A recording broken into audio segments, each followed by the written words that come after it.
सखी। का सखी बोला हो? देखा थे तोहार बिया बड़ा इधर उधर चलत है ना। हाँ हो देखता हम का करी हो, बहुत समझली ना मानत है तो न समझाओ ना के रखा तने सुना। कहा उनके समझा के हम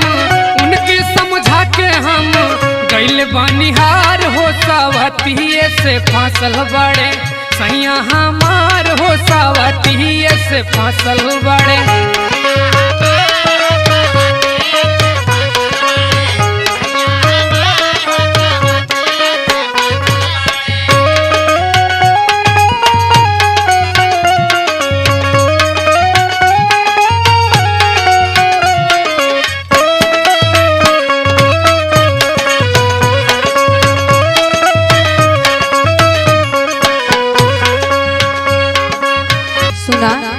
हाँ बोला सके। अरे का बताई, हम तो कलिया देखल है कि जेपी मुन्ना वो एकदम लगवे बाजार में बैठल ना हो। हाँ हो का कहे बतावा का सुना। कहा उसे बतिया में रोज कही के जान हो, यो बात बता। हाँ हो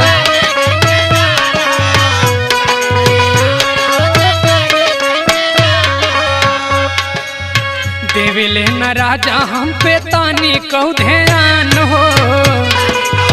ओए घरवा में लतियावल करावल के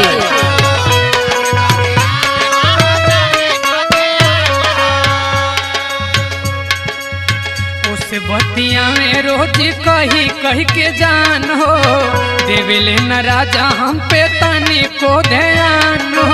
सुना मोबाइल पर कुछ काट दे सुनावा मत। सुना ओकरा पीछे खर्चा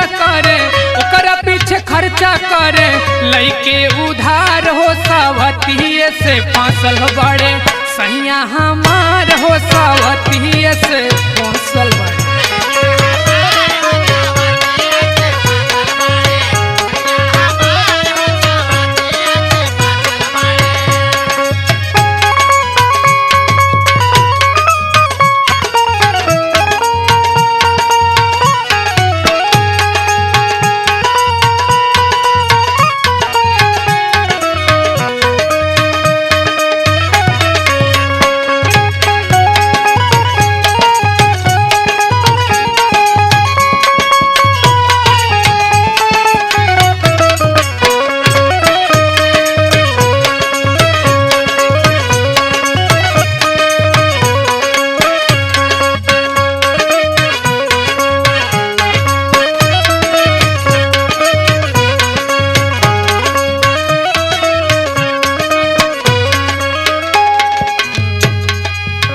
रोज रोज देखिला वही जेपी मुन्ना भैया के घर वही अड़ेरा डलले रहला।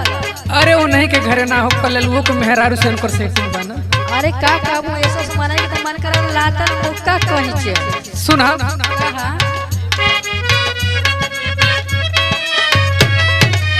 चोरी चोरी मिले जाले ओ करा से रात में। इहो बात बा। आहो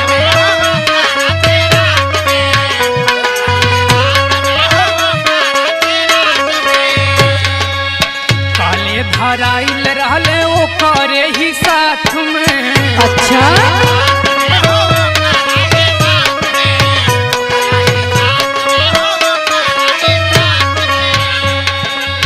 चोरी चोरी मिले जाले ओ करा से रात में, काले धराइल रहले ओ करा ही साथ में। ए सखी का दुर्गलल दीवाना के हम कही के गई निहार हो, सावतिये से फांसल बड़े सैया हमार हो, सावतिये से फांसल बड़े।